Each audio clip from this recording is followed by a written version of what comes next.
একটি বেসরকারি সফটওয়্যার কোম্পানির 5 জন প্রাক্তন কর্মীকে সাইবার ক্রাইম অ্যাক্টে গ্রেপ্তার করা হয় দুর্গাপুর থেকে। অভিযোগ, কোম্পানি ছেড়ে দেওয়ার পরও তারা কোম্পানি পাসওয়ার্ড ব্যবহার করে বহু তথ্য বার করে নিয়েছেন। আজ তাদের দুর্গাপুর আদালতে তোলা হয়। কেন্দ্রীয় সরকারের পেনশন বিলের বিরোধিতা এবং অস্থায়ী কর্মীদের স্থায়ীকরণ সহ মোট 15 দফা দাবি নিয়ে দেশজুড়ে ধর্মঘটে সামিল হলেন পোস্ট অফিসের কর্মচারী সংগঠন। মালদা শহরের সমস্ত পোস্ট অফিস বন্ধ থাকে আজ, ফলে বিপাকে পড়েন সাধারণ মানুষ।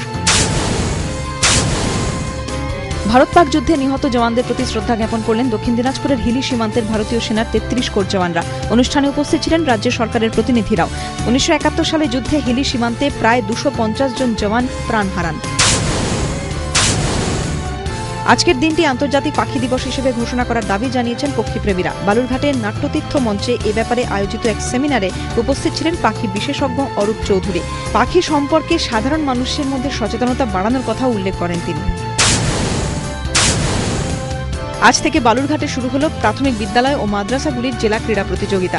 বালুরঘাটে হাইস্কুল মাঠে খেলার উদ্বোধন করেন জেলার প্রাথমিক বিদ্যালয়ের সংসদের চেয়ারম্যান বাচ্চু হাসদা। দুদিন ধরে চলবে ওই প্রতিযোগিতা।